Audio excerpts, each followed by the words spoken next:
The business, motherfucker. The Daily Read. Your source for news, politics, sports, and all things trending. Here's your host, Marcus Gentry. Welcome to the Daily Read, and I am your host, Marcus Gentry. Now today, Mara J is running behind. She had to work last night, but she is my co-host for a couple of weeks, for a few weeks until she gets her show up and running, and that's going to be Real Talk with Mara J. Now, I do my alcohol testing on my show because I only drink one time a week. We're gonna get into the show, people, but right now I want to discuss my methods. Okay, now what I usually do is I have my bourbons, my whiskeys, you know, my different alcohols that I have on the show. Sometimes I go into a liquor store on a Saturday and see something I've never tried before, and I try it on the show. I've been doing wine for the last 2 weeks, and today we have one called 7 Deadly Sins. If y'all can see that, 7 Deadly Sins, and it looks like a red. We're going to sample it out today. We're going to see what's popping with it. And like I said, I like to do a sip, a taste, you know, a taste something, and give my viewers something maybe they can go out and buy. If I, hey, you know, I got good taste in liquor now. I'm telling you, me and my guys, we drink some good stuff. But we're gonna get started with the show. You know, today's show is gonna be about Kamala Harris and this whole birther movement that they're trying to pull out. You know, they did this with Barack. They did this with Barack Obama, and then now they're trying to pull it out on Kamala Harris. Now, Kamala Harris, she's ready. She gonna fight back, and the Trump administration, they need to understand that, because she's an ex-prosecutor, and I understand that a lot of minorities really don't fool with her like that. Especially blacks in California. You see, out in California, when she was a prosecutor out there and the head DA, there was a lot of black men that got arrested up under her. But I still think she was the right choice. And after you see this speech by Joe Biden, you're going to understand why. And the choice we make this November is going to decide the future of America for a very, very long time. And I had a great choice, great opportunities. I had a great choice, but I have no doubt that I picked the right person to join me as the next Vice President of the United States of America, and that's Senator Kamala Harris. You know, and it seems Americans all across this nation, at least at the outset here, agree with me. Yesterday, we had our best grassroots fundraising day of the campaign, more than double our previous record. And in doing so, we set a single-day record for online political fundraising. And I think I know why.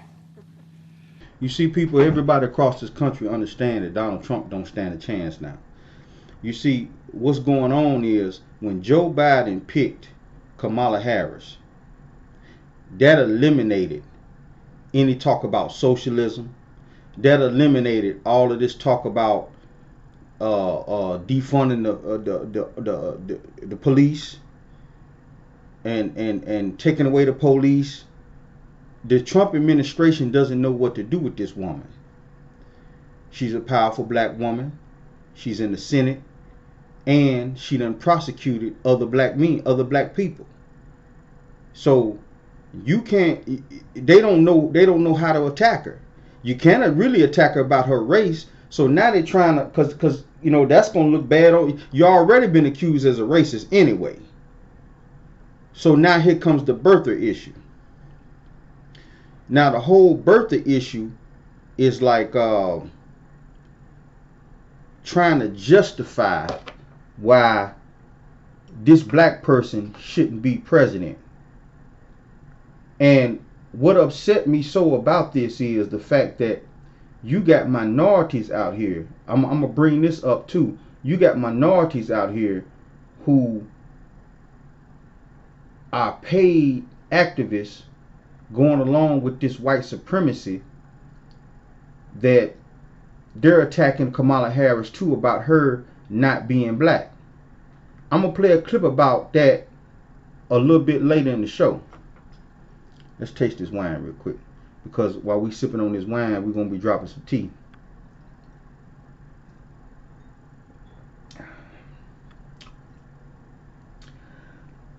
Seven deadly sins.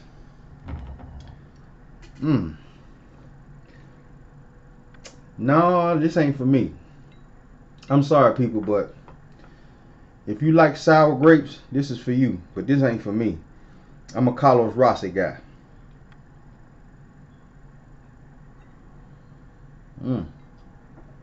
Anyway, back to what I was saying. Back to what I was saying about this woman that's attacking Kamala Harris. She was on Fox News. I'm gonna get her name. I think her name is Stacey.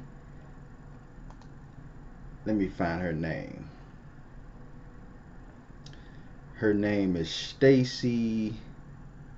I want to say Williamson. Stacey Williamson.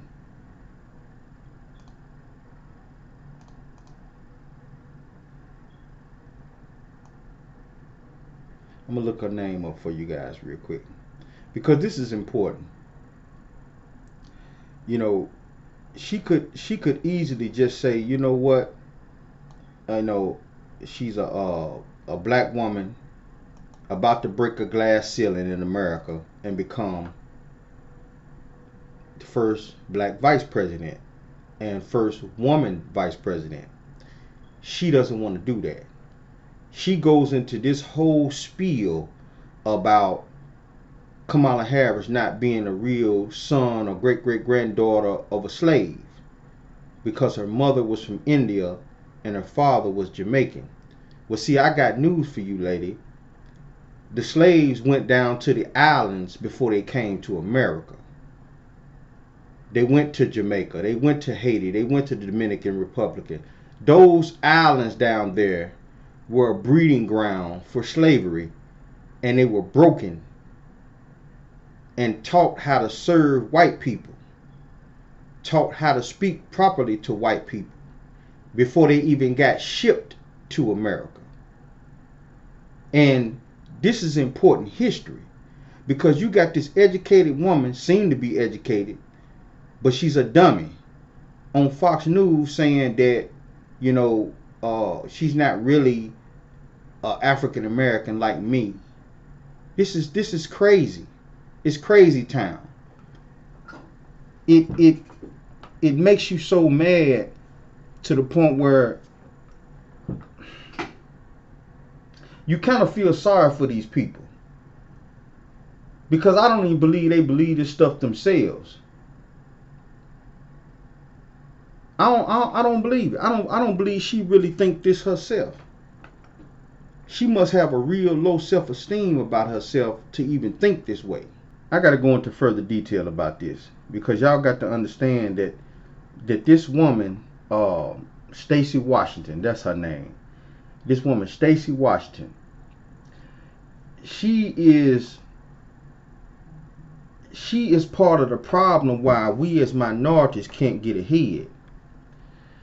Because you can tell in her voice she has become subservient to these people. When the woman asks her, what do you think about the pick of Kamala Harris, instead of her saying this is going to be a momentous occasion, you know, she's a black woman, she goes into all this other stuff about the woman not being a traditional descendant of a slave like her. It's crazy. Listen to this.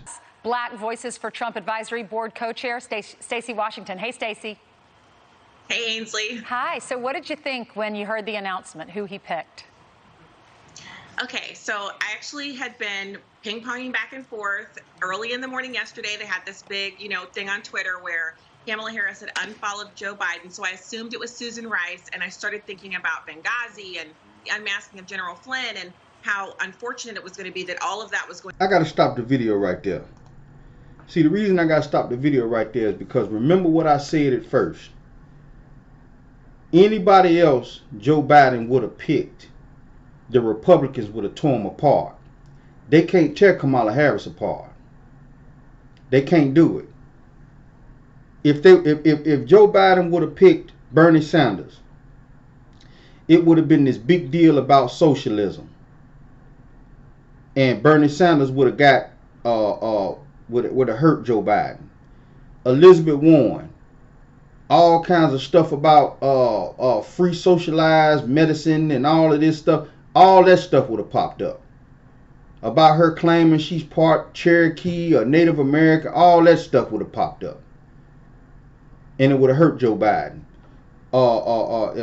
Any one of the other candidates, the young white guy in Texas who's supposed to be gay, Buttigieg. That whole gay scenario would have popped up if you'd have picked Buttigieg. Who else was in the running? You know, Susan Rice, like she was just saying, Susan Rice. If you would have picked Susan Rice, the whole Benghazi stuff would have came up, and I believe Susan Rice would have been a good vice president. She knows her business. Regardless of that Benghazi stuff to the side, Susan Rice knows her business. But it would have hurt Joe Biden because of the whole Benghazi thing and her ties to Hillary Clinton. So I keep telling you guys that these politicians, these people play chess, not checkers. We sitting around twiddling our thumbs playing checkers. They playing chess on the world stage. I'm finna go on. I'm finna move on. Going to be back out in the ether, and we were going to have to discuss those things again, and maybe there'd be some justice. And then I step away from my phone a minute to have lunch, and I'm back, and this is late in the afternoon, and all of a sudden it's Kamala. And the first thing I thought of was, that girl was me. Remember in the debate where she literally took Joe Biden apart? She peeled the skin off of him, roasted him, and had him for lunch over the fact that he opposed busing back in the day.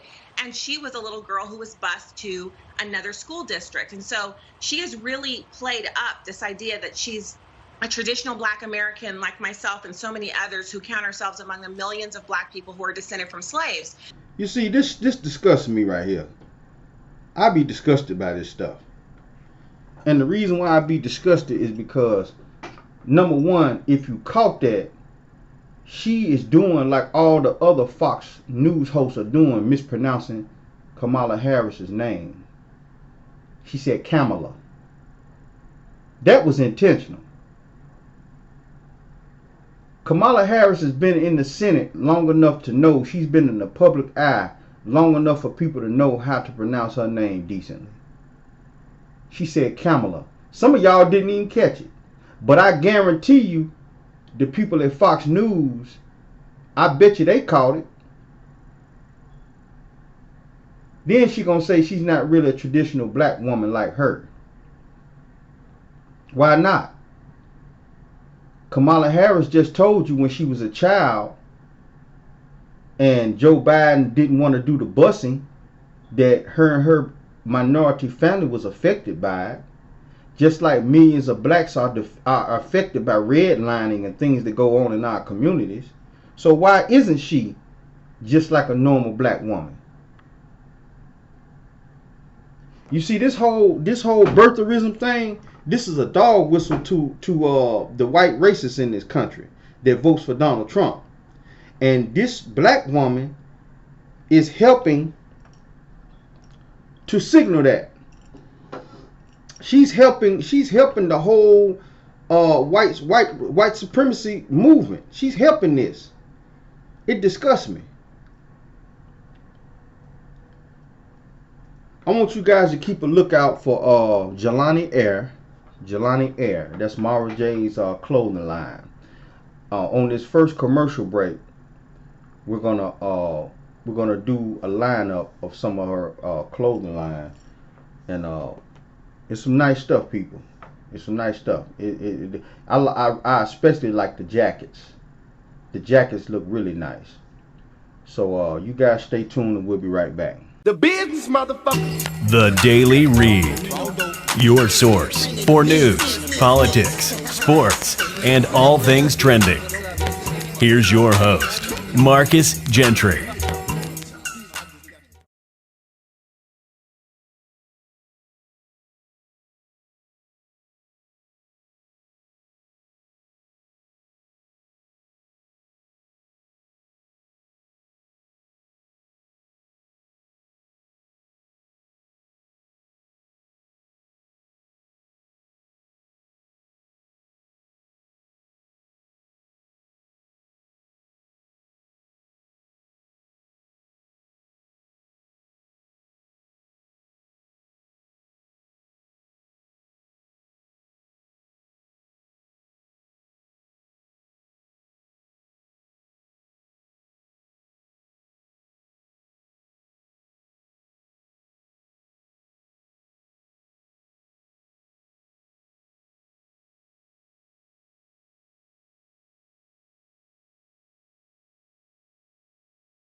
The business, motherfucker.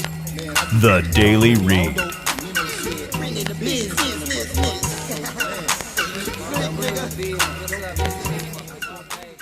Welcome people back to the Daily Read, and I am your host Marcus Gentry. Now today we're talking about Joe Biden's vice presidential pick, Kamala Harris. Now she started out in California. She was born here, people. Not Africa, not Jamaica, not India. Her mother was Indian, and her father was Jamaican, but she was born here. She is an American citizen. All this birtherism, this stuff is dog whistles to the white supremacy. This is something that comes straight from out of the White House. This is foolishness. Crazy. And it's about time that people stand up. There was one reporter, people, and I like this guy.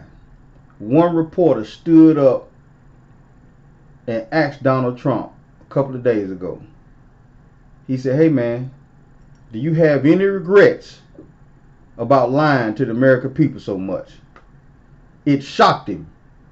It shocked Donald Trump so bad he didn't know what to say but pass it on to the next. He pointed to the next reporter. It was funny. I loved it. See, that's the type of news I like. And then when Donald Trump was like, what do you, huh? He said, you lying to the American people. Do you have any regrets about that? Oh my God. I want y'all to look at this clip. It's funny, but it's real. It's funny, but it's real, people. Watch this clip. Please. Mr. President, after 3.5 years, do you regret at all the lying you've done to the American people? On All the what? everything? All the lying, all the dishonesties. That who has done? You have done. Tens of Yeah, thousands. go ahead, please. Please. Go ahead. I wanted to ask about the payroll tax Go ahead. cut. Hey, NBC News viewers, thanks for checking out our YouTube channel. Subscribe by clicking on that button down here and click on any of the videos over here to watch the latest interviews, show highlights, and digital exclusives. Thanks for watching. You see, and my guy, and look, and this is how I could tell that he just gave he didn't give no F's no more. He was like, the hell with this. It's been 3.5 years, and this man still lying and won't nobody say nothing. You could see it in his face. He pulled down his mask. He was tired of the bull that's coming out the White House. This is a reporter now. I give him a round of applause. I ain't never seen that, because see we not mainstream media. We're independent media. And when you're in independent media, we can say what we want to say, so they're not going to even invite us to nothing like that, because we liable to say anything. That's like these black politicians telling you that they're fighting for your reparations. If a black politician tell me he's fighting for my reparations, and they offer me to come there and speak and ask him some questions as a news reporter, I'm going to ask him, how the hell are you going to do that?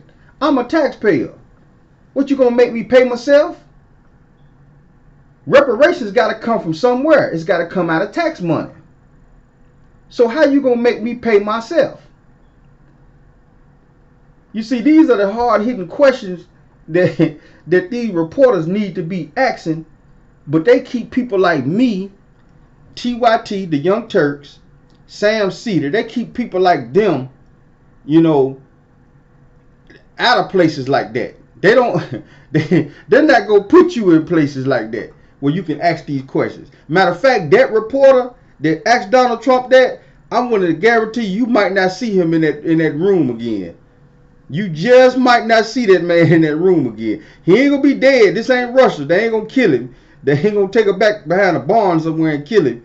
But I guarantee you within the next week or two, his press pass is going to get revoked. But this is crazy town. Now, listen to Neil Katyal. Listen to him. Jill Colvin, sadly, I want to begin with birtherism.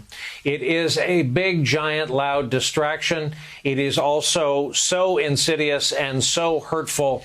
Tonight, I asked Neil Katyal for comment, the veteran constitutional lawyer who has argued, of course, dozens of cases before the Supreme Court.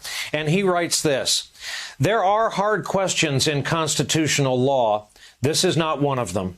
The idea that Senator Harris is ineligible to serve is, to use the technical legal term, half-witted and crazy. Article 2 of the Constitution sets out all the requirements to be president. You must be 35 years old, a resident of the country for the last 14 years, and a natural-born citizen. Now, the man is a constitutional lawyer, and he just spelled it out to you. The woman was born here. Plain and simple. So all the white supremacists out there running around saying she's illegitimate, she can't be vice president, you're lying. You're lying, and you've been lied to. Somebody done told you something false.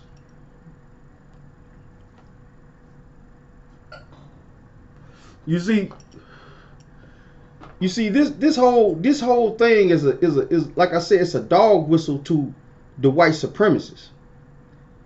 And the message I want to give to you out there, you the whites who are not bigots and racists out there, and for all the minorities out there, regardless of what race you from, get out here and vote. This is an important message to you. Get out here and vote. I talked to a young man the other day. I asked him, I said, are you going to vote? He said, hell yeah, I'm voting. I said, okay, what precinct you going to vote at? He didn't know. I said, okay. I said, you got your voter registration card? He said, what's that? I said, man, listen, you cannot vote unless you register to vote. That means you got to get on my computer. Go on my computer, sit down, sign up to vote. They're going to send you your voter registration card, but they're going to give you a copy on the screen that you can run off and put in your pocket.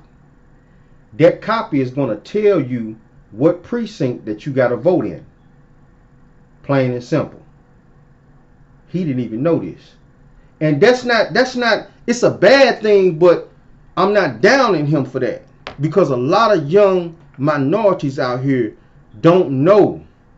They want to go vote, and when they go down there, they're going to get turned away. if their name is not registered to vote, even if they slip in and vote, once the total count start counting and they see that this person is not registered, they're going to snatch your name out. Your vote is not even going to count. So my message to you is, if they don't do the mail-in voting, mask up, double mask up if you got to, and go down there and vote anyway, just to show them that you're not scared to get rid of him. Mask up, double mask, put 2 masks on, put a scarf around the mask, and go down there and vote anyway. Because they banking, this is how little they think of you as a minority. They're saying to themselves, this virus is killing a lot of minorities. They got in their mind that it's a lot of minorities not even going to show up. Now, if the mail-in ballot comes to somebody's house, they might mail it in to get rid of Donald Trump. You got to show him that, man, listen, you got to go. Plain and simple, you got to get out of here. Even if you got to stand in long lines, get him out of there. We got to let it be known that we're not playing no games. We're going to stand in line just like all our white counterparts stand in line. We're going to stand in line, we're going to stand up, and we're going to vote. So get on somebody's computer, go to their .gov website, and register to vote. They have every state has a .gov. Like I'm in Tennessee, we have a Tennessee.gov. Go to that state website, type in registration to vote, and you need to hurry up and do it before they start locking it down and messing up the computers, and because they're already messing with the post office, which is a whole nother show. So you gotta get in there, register, so you can get that actual card. Because once they put that card on the screen and you run it off, you tear it up, you rip it out, and you fold it up, put it in your pocket, and then your main registration card will get mailed to your house. But don't even wait on that. You can run off a copy of what pops up on the screen. Get it, cut it out, fold it up, put it in your wallet, and when you go down in the vote, hand the person your ID and your voter registration card. Give it to them. That's proof that you are registered to vote and you down here to cast your vote. Don't play no games with these people, because they banking on you as a minority being lazy. They saying to themselves, mail-in is giving you too much of a pass. The whole mail-in thing. But really, you want to mail your vote in to keep you safe. But in their minds, they thinking you lazy. I'm finna get into my next commercial break, and when we get back, we're gonna talk about depression a little bit. My aunt, she had a good friend of hers pass away recently, and I could tell when she called me and talked, she was kind of depressed. We're gonna do a little segment on depression, and Mara is supposed to do a show. One of her first shows is gonna be on depression, and this is a hot topic, people, because the depression hits all of us, even us men. Okay, and we need to know that it hits us. Some of us handle it in different ways. Some of us cry. Some of us lay in the bed and just sleep all day. And then other people get active. If you see somebody just into everything, they all over the place, they could be depressed. They finding something to do to keep the depression off of them. So they constantly in everything. They into everything. So we're gonna talk about that. We're gonna go into further detail about that when we come back. The business, motherfucker. The Daily Read.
The business, motherfucker. The Daily Read.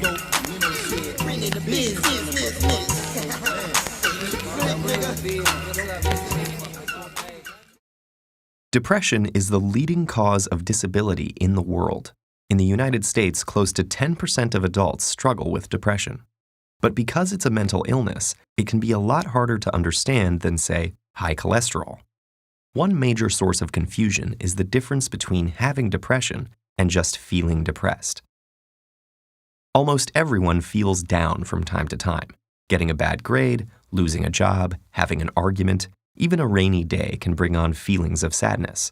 Sometimes there's no trigger at all. It just pops up out of the blue. Then circumstances change, and those sad feelings disappear. Clinical depression is different. It's a medical disorder, and it won't go away just because you want it to. It lingers for at least 2 consecutive weeks and significantly interferes with one's ability to work, play, or love. Welcome back to the Daily Read, and I am your host, Marcus Gentry. I played that short clip for you about depression because some people can be sad about, say your goldfish die. You can be sad about your goldfish dying, but it looks like depression is not. Because you have an understanding that it's a goldfish. You know, you can go down to the pet store and buy another one.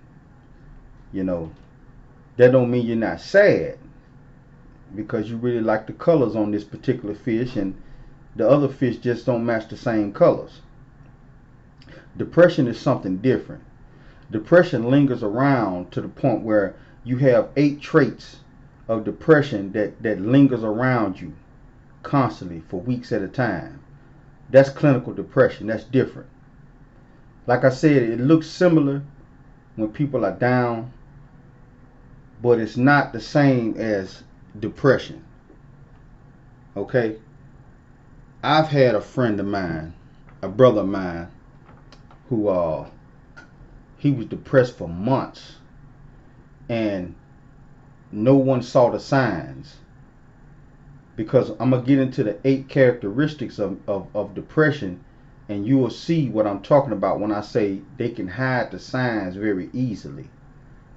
And my suggestion to you, if you out there and you listen to me, you driving trucks, a lot of my truck drivers, they listen to me on iHeartRadio. But if you're depressed, seek help. Talk to someone. You know, just sit them down and say, man, I really need to talk to you. It could be a man or a woman. Because there's an old saying that closed mouths don't get fed. But, you know, you don't necessarily want to use that analogy, but it's true. Because everybody has their own personal life that they're living. So you can get help.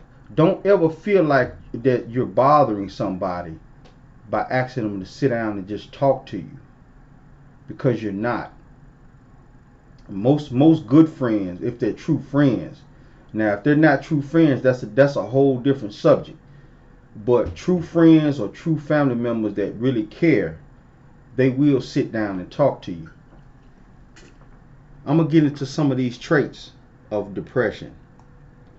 This is something serious. 1. They feel emotions on a much deeper level. Now, number 1, feeling emotions on a much deeper level. Depressed people are their emotional ties. It's an empathy that goes deeper than normal people when they depressed or they're feeling sad. They might break down and start crying. A person can be depressed for weeks, and it could be a family member. They could be depressed for weeks, and then your auntie dies or your uncle dies, and you're hurt, they're hurt, but they go overboard with it. I'm talking about falling out, passing out, The reason why is because they were already depressed to the point where anything else that happens piles on to it, and it obliterates them. It destroys them. That's not saying the other person didn't care like the depressed person cared, but their feelings of emotions are already heightened. Let's go on to number 2. 2. They're less positive and optimistic. Less positive and optimistic. Depressed people, they always say, you know, things of this, man, it just ain't gonna work. You know, it's not gonna happen. They haven't even tried it yet. You know, I had a friend of mine give me it's a roll-on pain medication. See, I played with my friend, and like I joked with about, man, I don't know about this, but I tried it. A depressed person won't even try it because they're less optimistic. You know, they don't think nothing's gonna work. You know, they wallow in their self-pity and sadness. Nothing's gonna work.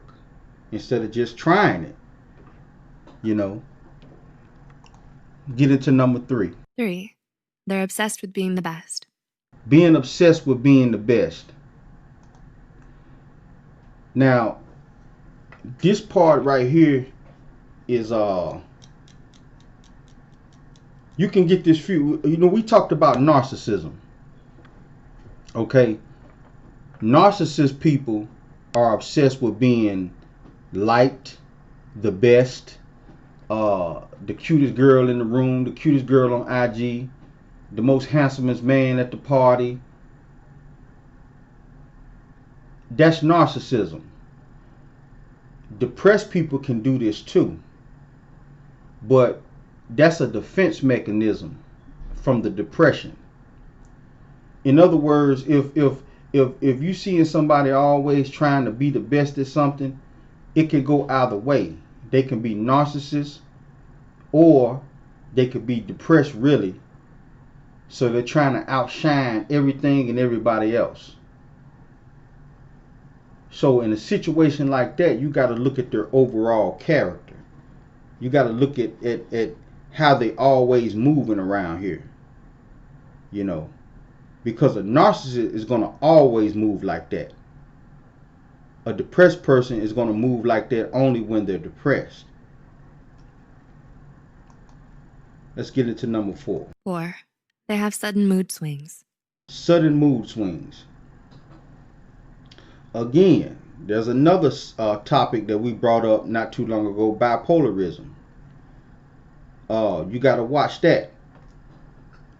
Sudden mood swings can be just sitting down talking 1 minute and then breaking down crying. That's depression. Okay? You got to look at a person's overall history. If you know that person ain't used to doing nothing like this, they're not bipolar, they're depressed. But if a person is constantly having mood swings, 1 minute they're Dr. Jekyll, the other minute they're Mr. Hyde, and they've been doing it since they was in the 12th grade, that's bipolarism. They have a history of that. But if you find somebody that they don't have no history of that, and then you sit down, communicating with them, playing cards with them, drinking with them, and 1 minute they're happy, the next minute they done broke down and started crying, and you know, that's not bipolarism, that's depression. You got to watch for that stuff, because some people can be misdiagnosed. And like I said, I'm going to give a full disclaimer. I am not a clinical psychologist, but I am intelligent enough to study this stuff before I bring it to you. What do psychologists do? Psychologists go to school and study it. And just because I don't have my doctorate in it, don't mean I can't study it just like they study it. Okay? Let's get to the next one. 5. They've started abusing drugs or alcohol. This is a deadly one, people. This is a deadly one. And the reason why it's deadly because it's a loop with alcohol and drugs. Like I drink once a week.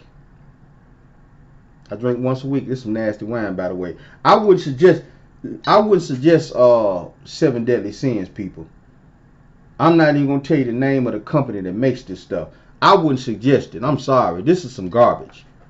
You know, if I was you, I would go get some Carlos Rossi, get the Sangrin, or get the Sweet Red. Those are some good wines. Those are some good, very good wines. I like both of them. But this right here, let me try it one more time. Oh, that's garbage. No way. Some people like sour wine. No, I don't like it. Give me a little taste with it. But back to what I was saying. If you know somebody is the type of person that might come to your house and party with you, and then you see them people all the other times they're not drunk, and then all of a sudden you just see them drunk back to back, that's depression. Because you know that this person very rarely drinks, and when he do, it's at a social setting, at a house party. But when you see him any other place, they don't have nothing to drink.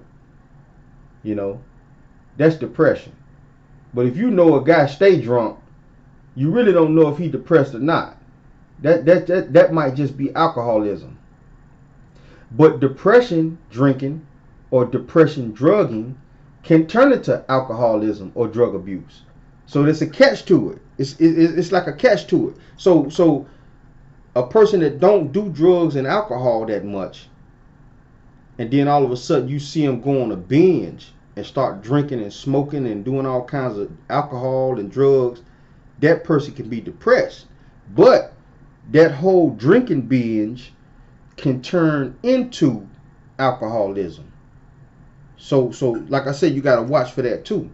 Now, a person that you already know that's been stay drunk every day, this is his norm. That might just be plain alcoholism. Okay? But you don't know how that alcoholism started. It could have started from when he was depressed. So it's like a cycle. It's like a loop. You know. Let's move on to the next one. 6. They're always out of it lately. They're always out of it. I call this daydreaming. I call this daydreaming, people. Like I got a friend in Mississippi. I ain't gonna say his real name. His name, we call him Lucky. And I've never seen him do this, but we were sitting down on his porch talking one day, and he blanked out. I'm talking about 1 minute he was talking to me, he blanked out. I said, "Hey man, you okay?" And he was just staring straight ahead at nothing. And then he came right back in on the conversation that we was having about 20 seconds later. Like he never left the conversation, but I had already stopped the conversation because I'm trying to figure out what's going on with my friend. It was strange. And that whole blanking out, and see, come to find out, him and his old lady was having some problems. And when I confronted him, I said, "Man, you might need to get that checked on, man. You don't need to be blanking out like that." I thought it was from that weed he smoked. I don't smoke that stuff, but he liked the chief a little bit, and I'm thinking it was because of that weed he smoked, but that wasn't what it was. He blanked out because he had his mind somewhere else, and this can be a dangerous trait of depression because people can blank out while they're driving and kill somebody or hit another car. This is why I say if you having problems Talk to somebody. You know, open up to them. Talk to the right people. And believe me, everybody in America know who the right people are. You know who they are. If you really feel like, I don't know if I can talk to this person, then he or she is not the right person. If you think anytime in your mind that the person you want to talk to, nah, then that's not the right person you need to talk to. You need to talk to someone who you feel very comfortable with. And just pull them up and tell them, I need to get some things off my chest. Can I please talk to you? And I guarantee you, 9 times out of 10, that person will stop and listen to what you got to say. Sometimes it takes you, the individual, to step out there. Now, that doesn't mean that your friends or family should stop paying attention, because sometimes it falls on your friends and your family also to pay attention to you or your friends around you to see if you're in that state. Let me get to the next one. 7. They feel bad about asking for help. Feeling bad about asking for help. Again, we just got through discussing that. A lot of depressed people feel like they're hurting somebody else by talking about their problems. You know, you can't hurt me by talking about your problems at all. 10, 20 minutes, or even if it's an hour of your day, just sitting talking to me cannot hurt me at all. It can't. So if anybody's hearing this message and you feeling depressed, just know that you're not hurting anybody to talk to them. If you don't want to go to friends or family, seek out professional help. That's what they get paid for, to sit and listen to you. Because sometimes depressed people, sometimes all they need is an ear. Once they get that ear, sometimes they come out of that funk. I've seen it happen. I've seen a person get something off their chest that they've been holding in for years, and then once it got off their chest, they were fine. That gloom, that cloud that was hanging over their head just disappeared. That's all they needed. Somebody just sit down and talk to. I'm going to get into the last one. And 8. They always try to look or act happy. Looking or sounding happy. Always looking or sounding happy, people. Now, depressed people can hide this stuff from you very easily. They can hide it. And my suggestion to you is, if you're feeling down, don't hide it. Let somebody know. Particularly an adult. Now, I understand how some depressed people try to hide their depression from their kids, because they don't want their kids to get upset. But you should seek out adult mental health. If you're feeling down in the dumps, seek out adult mental health. Don't go to your kids. Don't go to your nephews. Don't go to your nieces. Seek out adult help or adult voices. Because a kid or a child or a young adult is coming from a perspective of a kid. A kid is coming from a perspective of a kid. So the only advice they can give you is a kid's advice. And 9 times out of 10, it's not going to be worth too much. That's the blind leading the blind. So seek out adult professional help or an adult ear. And I guarantee you, you'll get better results with that cloud that's hanging over you in your depression. Now, as far as this right here go, I'm finna probably put this in the refrigerator and give it to somebody that come visit my house or something, because 7 Deadly Sins, it'll never be on the Daily Read again. That I would, like I tell people all the time, I try to bring something new to the show, and I've been doing my brown liquors, my brown. I got a couple of them back there, but I might sip on some of it and put it up from company when they come over. But I try to give you something different and unique, and I've been doing my wines because of Mara. I'm trying to give her some ideas of things she can bring to her audience when she do Real Talk with Mara J. But this right here is garbage. I wouldn't mess with it. I wouldn't mess with it. But Carlos Rossi, that's what we had last week. We had the Sweet Red. Matter of fact, I think I still got some down there. Cause like I said, I don't drink number once a week. But Carlos Rossi Sweet Red is a good wine. Carlos Rossi Sanguine, that's a good wine. I haven't tasted the other ones yet, but those two right there are some good wine. They some good reds, and they taste good. But this right here, they can send that back to the lab and restructure that. Okay, this is the Daily Read, and I'm your host, Marcus Gentry. Thank you. The business, motherfucker. The Daily Read.